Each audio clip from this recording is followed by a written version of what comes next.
அனைவருக்கும் வணக்கம். எங்கும் நிறைந்திருக்கும் குருவினர்களோடும் திருவினர்களோடும் அட்சலக்கண பദ്ധதியோட ஸ்ரீ குரு சிவகாசி காளிமுத்து.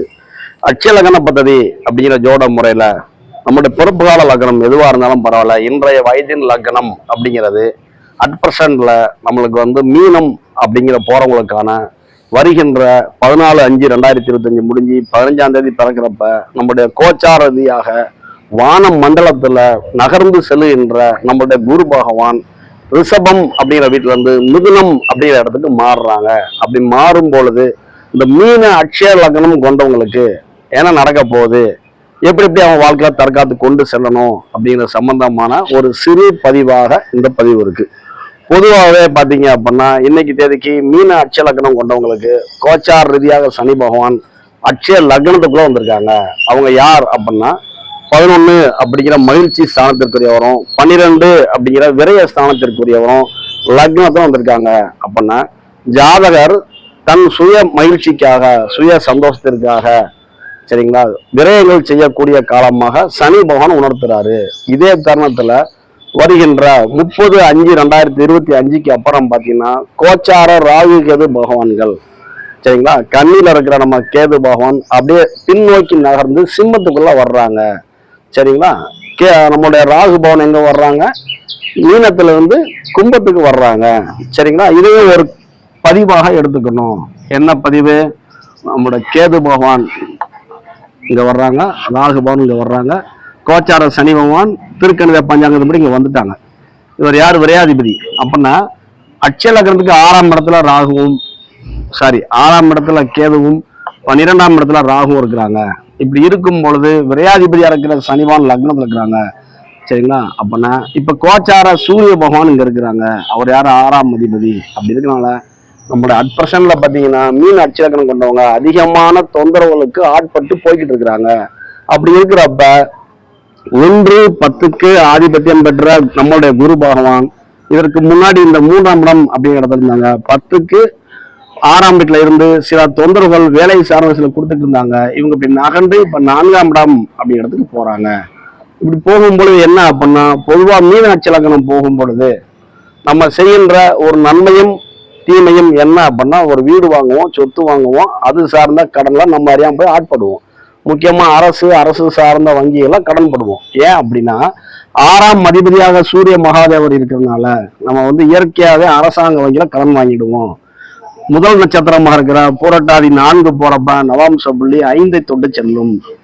உத்திரட்டாதி 1 போகும் பொழுது D9 நவாம்ச புள்ளி 6 தொட்டு செல்லும். இந்த காலத்துல எதிர்காலத்துக்கான திட்டமிடுதல் செய்யறேங்கிற பேர்ல உத்திரட்டாதி 2 போறப்ப D9 7 போறப்ப வீடு கட்ட ஆரம்பிச்சிருவாங்க.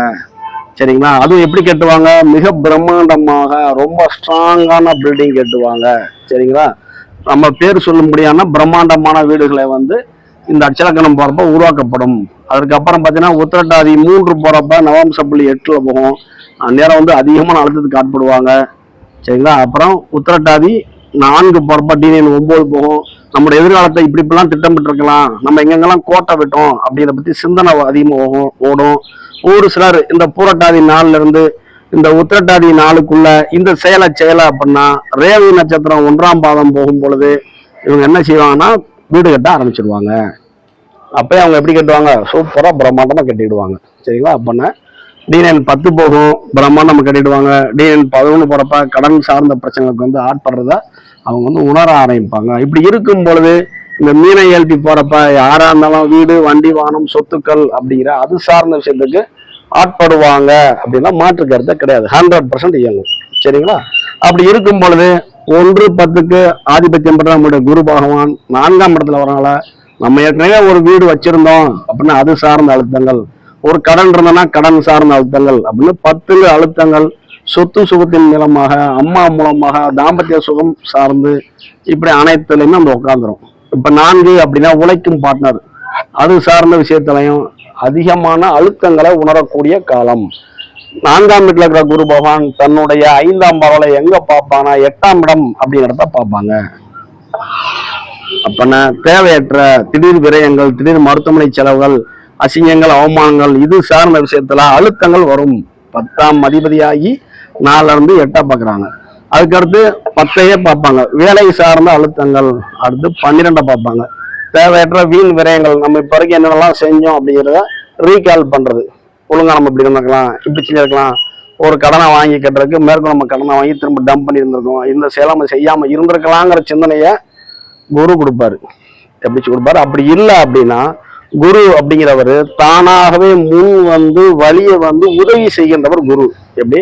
நம்ம ஒன்றும் செய்ய தேவையில்லைங்க, அவங்களே வந்து சொல்லுவாங்க. அப்போனா யாரோ ஒரு பெரிய ஆள் தன்மைக்கு வந்து நீ இந்தந்த விஷயத்துல இப்படி இப்படி தப்பு பண்ணிருக்க, இதை நீ திருத்திக்கிட்டா உன்னுடைய வாழ்க்கை நிலை சரியாகும் அப்படிங்கிற திட்டமிடுதலை, எதிர்காலத்திற்கான விஷயத்த நம்மளுக்கு மனசு வலிக்கும். அவங்க சொல்றப்ப எங்கெங்கெல்லாம் மைனஸ் பண்ணவங்கள சொல்லும் போது வலிக்கும்ல.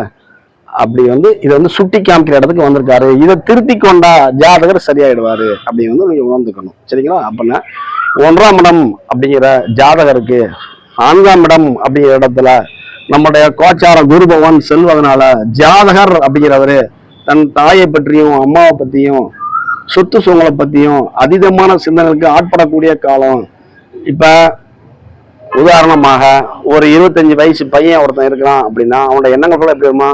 நான் நல்லா வேலை பார்க்கணும், நல்ல வேலைக்கு போகணும், என்னோட வருமானத்தை வந்து நான் சொந்தமாக ஒரு வண்டி வாங்கணும், 4 அப்படின்னா வண்டி. சரிங்களா? எங்க அம்மா நான் நல்லா பார்த்துக்கணும் அப்படிங்கிறத அழுத்தங்கள் அதிகமாக இருக்கும் அப்படின்னு உணரணும். அப்படின்னா இந்த ஆளுக்கு தக்க வயதுக்கு தக்க தன்மைகள் வந்து மாறுபடும் அப்படின்னு புரிஞ்சுக்கணும். சரிங்களா? ஒரு சின்ன வயசு பையனா இருக்கான், ஒரு 15 வயசு பையனா இருக்கான் அப்படின்னா அவனுக்கு அங்கே என்ன நடக்கும்? அம்மாவின் மூலமாக அழுத்தங்கள் வரும். அம்மா நினைச்சாங்க படிப்படின்னு சொல்றாங்கன்னா அம்மாவோட ப்ரெஷர் அதிகமா இருக்கும் அப்படின்னு புரியணும். சரிங்களா? 10ஆம் அதிபதி 4. சரிங்களா? அழுத்தம் அம்மாவின் மூலமாக அப்படின்னு வரும். அப்புறம் அந்தந்த வயதுக்கு தக்க தோற்றத்துக்கு தக்க மாறுபடும் அப்படின்னு புரிஞ்சுக்கணும். சரிங்களா? அப்படி இருக்கிறப்ப 2ஆம் இடம் அப்படிங்கிற வருமான ஸ்தானத்திற்கு 3ஆம் இடத்துல நல்லா இருக்காங்க. 3ஆம் இடம் அப்படிங்கிற முயற்சி ஸ்தானத்துக்கு 2ஆம் இடத்துல நல்லா இருக்கிறாங்க. 4ஆம் இடத்திற்கு 4லயே நல்லா இருக்கிறாங்க, 1ல இருக்காங்க. 4க்கு 1ல நல்லா இருக்கிறாங்க. அப்புறம் 5 அப்படிங்கிற தன்னுடைய குலதெய்வ ஸ்தானத்திற்கு குழந்தை ஸ்தானத்திற்கு விரயத்துல போறாங்க. அப்படின்னா மூத்த குழந்தை சார்ந்த ஒரு சில விரயங்களை ஜாதகர் செய்யும் பொழுது ஜாதகருக்கு அழுத்தங்கள் அதிகமா இருக்கும். 6ஆம் இடம் அப்படின்னா நோய் கடன் ஸ்தானத்திற்கு 11ஆம் இடம் அப்படி இடத்துல இருக்கு. பொதுவாக நம்மளுடைய ஆசிரியர் உயர்திரு பௌடமூர்த்தி ஐயா என்ன சொல்லுவாங்கன்னா, ஒரு கடன், ஒரு நோய், ஒரு வம்பு வழக்குகள் இருக்கு அப்படின்னா அதுக்கு சால்வேஷன் பண்ணக்கூடிய வந்து 4ஆம் பாகம் தான் அப்படிம்பாங்க. என்ன அப்படின்னா, எனக்கு ஒரு நோய் இருக்குங்க, எங்க அம்மா கையா நான் ஒரு மருந்து மாத்திரை வாங்கி சாப்பிட்டா அது சரியாயிடுங்க. எனக்கு ஒரு கடன் இருக்குங்க, ஒரு சொத்தின் பேர்ல அதை ஒரு சால்வேஷன் பண்ணி சொத்தின் மூலமாக கடனை தீர்க்க முடியும். அப்படின்னா இந்த 6ஆம் பாகத்திற்கு நிவர்த்தி பாகம் 4 அப்படின்னு புரிஞ்சுக்கணும். அப்படி இருக்கனால இந்த 6ங்கிற கடன் சார்ந்த நிவர்த்தி ஸ்தானத்துல குரு பகவான் வர்றாரு. லக்னாதிபதி அவர் தான், 10ஆம் அதிபதி அவர் தான். அதனால அது சார்ந்த அழுத்தங்கள் இருக்கும். இந்த கடன் அடைவதற்கான சாத்தியக்கூறுகளுக்கான திட்டமிடல் செய்யும் பொழுது ஒரு சில விஷயங்கள் நம் மனதை வந்து அழுத்தும் அப்படின்னு புரிஞ்சுக்கணும். 7ஆம் இடம் அப்படிங்கிற கலத்தர ஸ்தானத்திற்கு, மனைவி ஸ்தானத்திற்கு, நண்பர்கள் ஸ்தானத்திற்கு 10ஆம் இடத்துல போறாங்க அப்படின்னா கணவன் மனைவி சார்ந்த ஒரு சில அழுத்தங்கள் இருக்கும். 8ஆம் இடம் அப்படிங்கிற எதிர்பாராத திடீர் பிரச்சனைகள், கோர்ட் கேஸ், வம்பு வழக்கு ஸ்தானத்திற்கு 9ஆம் இடத்துல போறாங்க. சரிங்களா? அப்படின்னா 4க்கு 1ல இருக்காங்க, 8க்கு 9ல இருக்காங்க. அதுக்கப்புறம் பாத்தீங்கன்னா இந்த 9ஆம் இடம் அப்படிங்கிற தந்தை ஸ்தானத்திற்கு, 9ஆம் இடம்ங்கிற பாக்கிய ஸ்தானத்திற்கு, 9ஆம் இடம் அப்படிங்கிற இஷ்ட தெய்வ ஸ்தானத்திற்கு நம்ம தலைவர் எங்க போறாரு? 8ஆம் இடத்துல போறாரு. அப்புறம் என்ன ஆகும்? போகாத கோயில்ல, கும்பாத சாமி இல்லை, எல்லா சாமியும் எனக்கு என்ன பண்ணுச்சு? ஒன்றும் செய்யலை, சாமியும் இல்லை, பூதமும் இல்லை அப்படின்னு சொல்லுவோம்ல, மன விரக்தி. நானே விட அப்படிதான் இருக்கேன். எங்க அம்மா அப்பா போட்டா தூக்கி ஒரு கிணத்துல போட்டேன். எப்படி? எங்க அப்பா இருந்து எனக்கு என்ன பண்ண, அவர் இறந்து போயிட்டாரு. ஆனா அவர் போட்டா தூக்கி என்ன பண்ணேன்? தூக்கி விட்டு எறிஞ்சேன் ஒரு கிணத்துக்குள்ள. நான் இவ்வளவு கஷ்டப்படுறேனே அப்படின்னு. அதற்கப்புறம் ஏஎல்பி படிச்ச பிறகுதான் தாய் தந்தையின் முக்கியத்துவம் தெரிஞ்சதுக்கப்புறம் திரும்ப ஒரு போட்டோவை எடுத்து வச்சு சாமி மூட ஆரம்பிச்சிருக்கேன். எப்படி? தவறு செய்வது மனதை இயல்பு தானே. கோழி மிதிச்சு குஞ்சு சாகாது, குஞ்சு மிதிச்சு கோழியும் சாகாது. அதனால நான் வந்து அதுக்கப்புறம் மன்னிப்பு கேட்டுக்கிட்டேன். சரிங்களா? நம்ம என்ன சொல்ல வரோம்னா, இப்படித்தான் அதீதமான மன விரக்தியின் காரணமாக தான் இதனால் வரைக்கும் கும்பிட்டுக்கிட்டு இருந்த இஷ்ட தெய்வத்தையே பழிக்கிறது. எப்படி? என்ன சாமி, சாமி மும்ல பூதம்ல. ஒரு சிலர் பார்த்தீங்கன்னா ரொம்ப கஷ்டப்பட பேசுவாங்க, ஜாதகம் ஒண்ணும் இல்ல, இப்படியே இருந்து என்ன செய்ய போறோம், வாழ்க்கை நல்லா இருந்தேன் இப்ப கஷ்டப்பட்டு இருக்கேன், இனிமே என்னோட வாழ்க்கை நிலை என்ன, என்னோட எதிர்காலம் பூஜ்ஜியம் போல தெரிகிறது அப்படிம்பாங்க. அப்படி அந்த நேரத்துலதான் நம்முடைய இஷ்ட தெய்வம் சரியாகும் பொழுது அவங்க ஒன்றாக முன்னாடி நின்று பக்கப்படாம நின்று நம்ம எத்தனை முட்டை போட்டாலும் நம்ம வந்து பெரியாளாக்கி கொண்டு போயிடுவாங்க அப்படின்னு வந்து நம்ம புரியணும். சரிங்களா? அப்படி இருக்கனால ஒரு சில நேரங்களில் மன இறுக்கம், சரிங்களா, இஷ்ட தெய்வத்தின் மேல அதிகமா வந்துடும். காரணம் நம்முடைய கிரக சஞ்சாரங்கள் அப்படி போயிடும். அப்பனா இஷ்ட தெய்வ அனுகிரகம் வந்து மறைமுகமாக கிடைக்கும் அப்படின்னு புரிஞ்சுக்கணும். சரிங்களா? நேரடியா போய் சாமி கும்பிட்றத விட, எனக்கு கோயிலுக்கு போக பிடிக்கலங்க, ஒரு முருகனுக்கு போக எனக்கு பிடிக்கவே இல்லைங்க, 9ஆம் இடம் முருகன் செவ்வாய், சரிங்களா, எனக்கு முருகன் பிடிக்கல, முருகான்னு போய் நான் என்னத்தை கண்டேன் அப்படின்னு நான் சொல்றேன். அப்ப நான் என்ன செய்யறேன், முருகனை வையிறேன். ஆனா மனதுக்குள்ள முருகனை பேரை சொல்றேன். அந்த உச்சாரணம் பண்ற முருகனுங்கிற பேர் கூட இந்த பிரபஞ்ச சக்தியால முருகனுக்கு காதல கேட்டுரும். ஐயோ நம்ம பிள்ளை நம்மளை வையுதே, இவளை இப்படியா முன்னேற்றணுமே அப்படிங்கிற சிந்தனை வந்து பிற்பாடு உதவுவாங்க. சரிங்களா? அது போல நம்ம வந்து நேரடியாக போகாட்டாலும் இதெல்லாம் வரைக்கும் நேரடியா போய் சாமி கும்பிடுவோம் கோயில்ல. இப்ப வந்து என்ன செய்வோம், நான்லாம் கோயிலுக்கு வரல அப்படின்னு சொல்லிட்டு அந்த முருகனை வஞ்சிக்கிட்டே இருப்போம். இப்ப உதாரணத்துக்கு பார்த்தீங்கன்னா அசுர குலத்தை சேர்ந்தவங்க நிறைய பேர் பார்த்தீங்கன்னா நாராயணனை வந்து தூற்றிக்கிட்டே இருப்பாங்க பெருமாளை. ஆனா அவர் என்ன சொல்லுவார்னா, பக்த பிரகலாதான ஒரு படம் இருக்கு, அந்த படத்துல நீங்க பாருங்களேன், அதுல வந்து பெருமாள் செல்வாரு, அந்த துவார பலகா இருக்கிற அவங்க 2 பேரும் செய்த தப்பின் காரணமாக பூலோகத்துல அரக்கர்களா பிறக்கணும். அப்படி இருக்கிறப்ப அவர் சொல்வாரு, என்னை வந்து பாராட்டுனீங்க, புகழ்ந்து பேசினீங்கன்னா என்னை வந்து அடைவதற்கான காலங்கள் வெகு காலம் ஆகும். என்னை தூற்றிக்கிட்டே இருந்தீங்க, வஞ்சிக்கிட்டே இருந்தீங்க, இகழ்ந்துகிட்டே இருந்தீங்கன்னா வேகமா வந்துடலாமாங்க. அப்பனா யார் யாரெல்லாம் பாராட்டுதல் செய்யறதை விட இகழ்ந்து பேசுறோமோ அவங்க வந்து தெய்வங்கள்ட்ட வேகமா போயிடுவாங்க அப்படின்னு அர்த்தம். அப்படி இருக்கனால இந்த தருணத்துல 9ஆம் இடம் அப்படிங்கிற இஷ்ட தெய்வத்திற்கு 8ஆம் இடத்துல இருக்கிறனால நம்ம முருகனை போய் நேரடியா கும்புற விட மறைமுகமாகவே இருந்த இடத்துல இருந்துட்டே முருகா என் பிரச்சனை தீர்த்து கொடு முருகா அப்படின்னு கேட்கும் பொழுது நமக்கு சரியாயிடும். ஏன், 2ஆம் அதிபதியும் செவ்வாய், 9ங்கிற பாக்கியாதிபதியும் செவ்வாய், 2ங்கிற வருமானம் வந்தா 6ங்கிற கடன் அடைஞ்சிரும்ல. சரிங்களா? அதனால முருகனை வந்து மறைமுகமா கும்பிடணும். குரு அப்படிங்கிறவரு யாருனாலும் இருக்கலாம், எல்லா தெய்வமும் குருவா வருவாங்க. சரிங்களா? அப்பதான் தற்சமயம் மறைந்திருந்து மறைமுகமாக உதவி செய்யணும் இருக்கு. சரிங்களா? இதுக்கப்புறம் 10ஆம் இடம் அப்படிங்கிற தொழில் ஸ்தானத்திற்கு வந்து 7ஆம் இடத்தை நல்ல இடத்துல இருக்கிறாங்க. ஆனா அவர் 10ஆம் அதிபதியாகி 7ல இருக்கிறாங்க. சரிங்களா? அப்புறம் 11 அப்படிங்கிற லாபம், மகிழ்ச்சி, சந்தோஷம், ப்ரொமோஷன் இப்படிப்பட்ட இடத்திற்கு அவர் எங்க படுறாங்க, 3 3 6க்கு வர்றாங்க. அப்படின்னா வேலையில ஒரு பதவி உயர்வு இருக்குமா அப்படின்னா அது இருக்காது. கொஞ்சம் மகிழ்ச்சியா இருப்பாங்களா, இருக்காது. மூத்த சகோதர சகோதரிகள் சார்ந்த சின்ன சின்ன கருத்து வேறுபாடுகள் எழும் அப்படின்னா கணுக்கால் வலிக்கணும் அப்படிங்கிற பிராப்தங்களும் இருக்கும். இதே தருணத்துல 10ஆம் அதிபதியா இருக்கிற குரு பகவான் 8 பார்க்கறதுனால, சரிங்களா, எதிர்பாராத பிரச்சனைகள் சார்ந்த அழுத்தங்கள் நிறைய இருக்கும். முழங்கால் மூட்டுக்கால் சார்ந்த வலிவேதனைகள் இருக்கும். 12ங்கிற கால் பாதங்கள் சார்ந்த வலிவேதனைகள் இருந்தது அப்படின்னா அவங்களுக்கு வந்து அதிகமாக அந்த ஸ்ட்ரெஸ் இருக்கும். உங்களுக்கு இப்பெல்லாம் உடல் வேலை வேற இருக்கு அப்படிங்கிற அழுத்தங்கள் அதிகமா இருக்கும். என்ன மருந்து சாப்பிடும் கண்ட்ரோலுக்கு வர மாட்டேங்க அப்படிங்கிற தன்மைகள் இருக்கும். ஒருவேளை உடல் உபாதைகள் ஏதாவது மீன் அச்சக்கரம் கொண்டவங்க பாதிக்கப்பட்டிருந்தாங்கன்னா அவங்க போக வேண்டிய இடம் எங்கன்னா கவர்மெண்ட் ஆஸ்பத்திரி.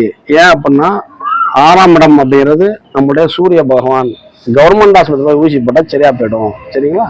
அப்படின்னா தனியார் கிளினிக் யாராவது கவர்மெண்ட் டாக்டர்ஸ் வச்சிருந்தாங்கன்னா அவங்களோட போய் ட்ரீட்மெண்ட் பார்த்தா சரியாயிடும். அதுக்கப்புறம் பார்த்தீங்கன்னா 12 அப்படிங்கிற விரயஸ்தானத்திற்கு நம்மளோட குரு பகவான் வந்து 5ஆம் இடத்துல இருக்கிறாங்க. சரிங்களா? அப்படின்னா இவங்க எப்படி செயல்படுறாங்க அப்படின்னா ஒரு 100% செயல்படுவாங்க. எப்படி அப்படின்னா சொத்துக்கள் சார்ந்த விஷயத்திலையும், தேவையற்ற அசிங்கங்கள் அவமானங்கள் சார்ந்த விஷயத்திலையும், தேவையற்ற வீண் விரயங்கள் சார்ந்த விஷயத்திலையும் 100% குரு இயங்குவாரு. இந்த விஷயத்துக்கு இயங்குவார். அப்ப நம்ம என்ன செய்யணும், ரொம்ப கவனமாக இருக்கக்கூடிய காலம். அப்படின்னா என்ன செய்யணும், குருவின் உணவுப் பொருளாக இருக்கின்ற கரும்புச்சாறு, கொய்யாப்பழம், சரிங்களா, இப்படிப்பட்ட விஷயங்கள், வெள்ளம் சொல்றோம்ல, இப்படிப்பட்ட விஷயங்களை உணவுப் பொருளாக கோயில்களுக்கு தான தர்மம் கொடுக்கணும். இப்போ ஒரு உதாரணத்துக்கு ஒரு நபர் வந்து வணிசை கரணத்துல பிறந்திருக்கிறாரு அப்படின்னு வச்சுக்கோங்க. நான் பிறந்த வணிசை கரணங்க. அப்ப என்ன செய்யணும், நந்தியம் பெருமான் அபிஷேகத்திற்கு கரும்புச்சாறு வாங்கி கொடுத்தா அது சரியாயிடும். சரிங்களா? இப்ப நான் வந்து கௌளவ கரணத்துல பிறந்திருக்கேன். எங்க வீட்டுக்கு பக்கத்துல வராகி அம்மன் ஒரு சாமியை கோச்சு கும்பிடுறாங்க. அந்த வராகி அம்மனுக்கு அபிஷேகத்துக்கு கரும்புச்சாறு வாங்கி தர்றது. சரிங்களா? இப்படி நம்ம ஏதாவது ரெடி பண்ணிக்கிட்டே வரணும். வரும் பொழுது சரியாயிடும். இப்படி அவரோட கரணத்துக்கு தக்கையும் அதை எடுத்துக்கலாம். சரிங்களா? எடுத்து அதுக்கு தக்க நம்ம வழிபாடு பண்ணும் பொழுது, ஒரு உதாரணத்துக்கு கௌளவ கரணத்துல ஒரு ஆள் பிறந்திருக்காங்க, அவங்களுக்கு வந்து முருகன் வழிபாடு இயற்கையா பண்ணுவாங்க. அப்படின்னா அந்த முருகன் கோயில்ல அபிஷேகத்துக்கு கரும்புச்சாறு வாங்கி தர்றது நமக்கு வந்து நன்மை கொடுக்கும் அப்படின்னு புரியணும். அப்பனா உணவு பொருளாக்கிற கொய்யாப்பழம், வெள்ளம், கரும்புச்சாறு இப்படிப்பட்ட விஷயங்களை தான தர்மங்களுக்கு கொடுக்கும் பொழுதும், இனிப்பான அதீத இனிப்பு தித்திக்கின்ற இனிப்பு பொருளை உணவாக கொடுக்கும் பொழுதும் நம்ம வாழ்க்கை சரியாரம். என்னால முடியாதுங்க சார். யாரு சார் கரும்பு சார் வாங்கி கொடுக்கறதுக்கா? யாரு பணம் வச்சிருக்கா? நானே எங்க கடன்ல இருக்கேன் அப்படி நீங்க புலம்புறீங்க அப்படின்னா, உங்க வீட்டுக்கு பக்கத்துல இருக்கிற ஒரு அரச மரத்துக்கு தண்ணி ஊத்துங்க.